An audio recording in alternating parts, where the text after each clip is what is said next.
going? Hi again, Ryan here with Sonoma RV. Now we're going to go with our interior walkthrough of the little guy Minimax.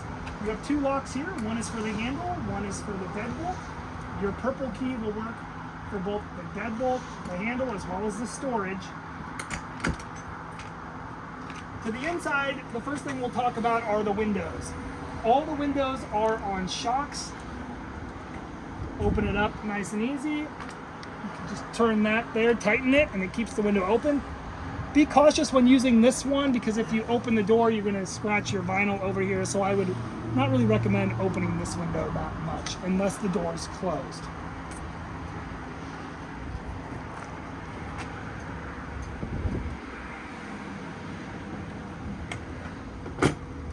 Now, each window also has, you can go to the middle and latch it, which is a vent. If you do that right here, it opens up the window about a quarter inch. It allows the trailer to vent for condensation purposes and whatnot. So I'm gonna go ahead and close it all the way. With this door open, there is a magnet here that catches here. For the lock, you have your deadbolt right here from the inside. And each window has a blackout shade if you go up, and a screen if you go down. Use these screens with caution. It is a metallized film. I never recommend it storing the trailer with the screens in this position. What will happen is the sun and the heat will allow it to mold this way, and then when you go to put it up, it's going to bunch up incorrectly and it's going to ruin the mesh of the material. So only use these when needed and never store it in the down position. You also have a screen right here. It's not cat or dog friendly. Same thing, same type of material. To the switchboard here. The first switch right here is for your porch light. This switch coincides with this. So with that switch on, you have light here. This switch here is for your handle and your step. So with this one on, you'll see a nice glow, and the light underneath here will also light up. This one over here is for your interior lights. With that one on, that one operates the 4 rear lights. Now once the switch is on, you can manually turn them on or off. Besides those 4 switches, this one is completely manual. The one in the shower is totally manual. And if you come back here, you have book lights, which are manual. One there and one over here. We're going to start here now. When you open this stove cover, it likes to hold here, so don't force it back down again. It will break the glass. You want to lift up and then bring it down. The propane is on. I'm going to turn this just past the light. I'm going to keep pushing this every 3 seconds or so to get it. Now they are both on. Sometimes it might take 30 seconds or so once you first turn the propane on, because there can be air in the lines. Once it lights the first time, it's going to light really quick every time after that. But the first time after you haven't used it for a while, make sure to just keep pushing that button every few seconds. You don't want to forget, have a conversation, then push it with a bunch of gas going up. Your sink cover right here, your sink is stainless steel. You have 110 outlets right here. Again, the 110 outlets will only work if you're plugged into shore power. That 30 amp shore cord needs to be plugged in. If you are plugged in and you find out none of your outlets are working, the first thing I would do is come over here and push the reset on here. You have a GFI reset button there.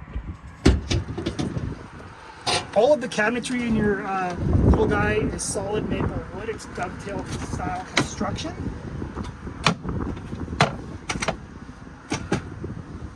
The microwave, again, there's not much to really talk about on how to use the microwave, but the microwave, you must be plugged into 110 power in order to use. Your sink, you have hot and cold. This also comes in and out.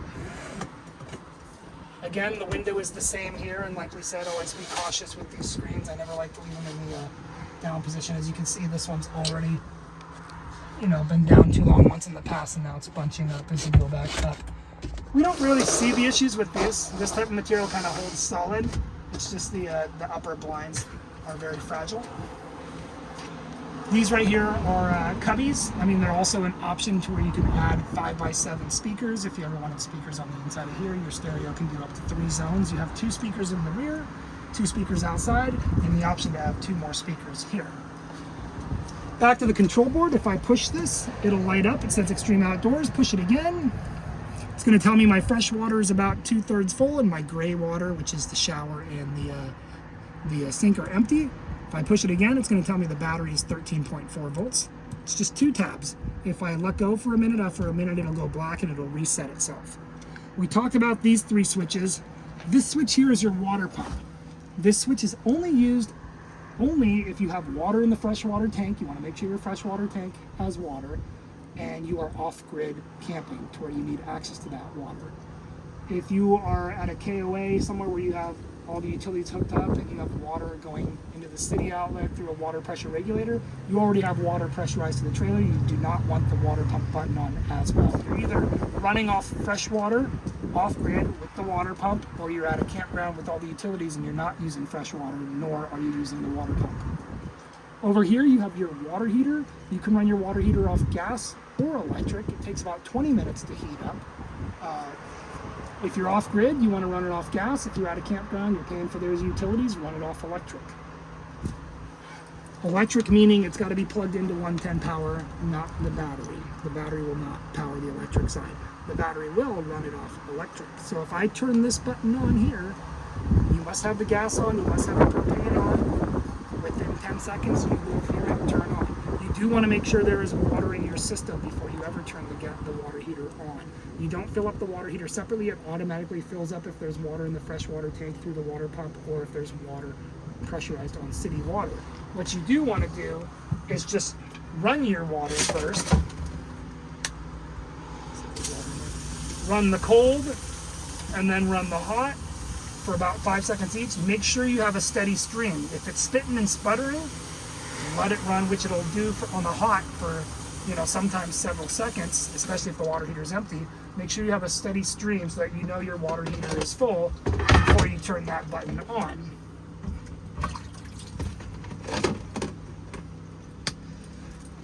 You have a wardrobe closet here, more storage here. This is your shower.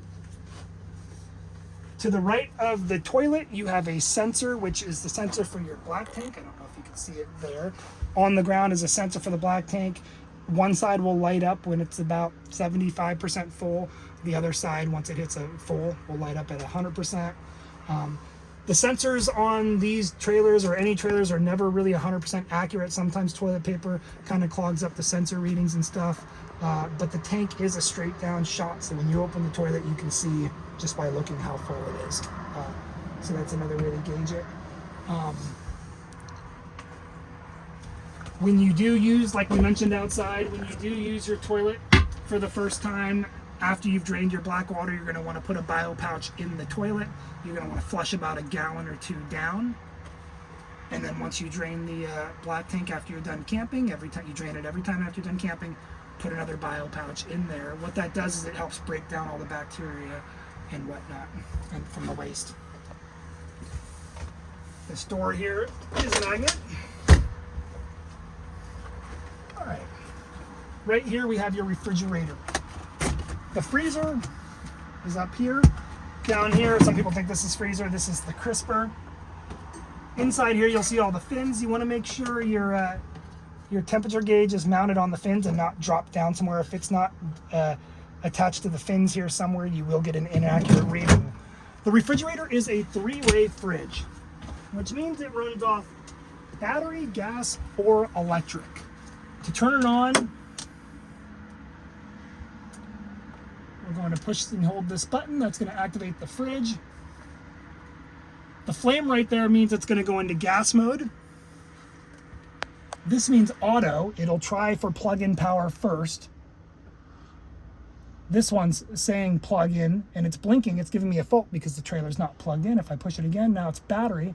Battery will work because the battery's on. But you never want to use battery mode unless you're hooked up to a vehicle. Battery mode is only intended for when you're hooked up to a vehicle. You're in tow, so you want your fridge to be cold while you're towing. Once you get to the campground, you either select gas if you're off grid where there's no utilities, or you go back to auto if you want to go to plug-in or plug in directly. Auto will select between plug-in power or gas, whichever it determines. If you want to force the 110 plug-in power, you go to there. If you want to force gas, just click it till you go there. Over here you have your temperature. Most people like to leave it at high. These are compressor style fridges.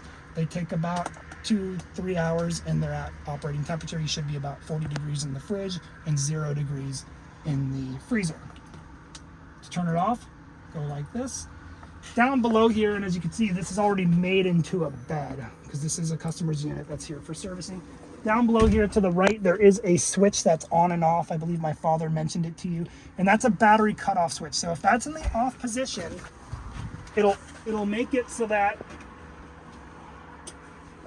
your fridge, now if I go to battery right now, because the battery's on but the switch is off, so if I go to battery, it's going to automatically blink giving me a fault code saying, hey, we don't see battery power because that switch is off. It's so you accidentally don't drain your batteries and battery power when you're not connected to a vehicle. So in other words, if you're not connected to a vehicle and your battery's on and this switch is on, you want to make sure again that you're either on gas or on plug-in power, not battery, because that will drain your batteries eventually. So this is kind of like a fail switch safe. I only turn this on down here if I want to run off battery mode and I know I'm going to be transporting it in battery mode. To turn the fridge off again, I'm going to hold it.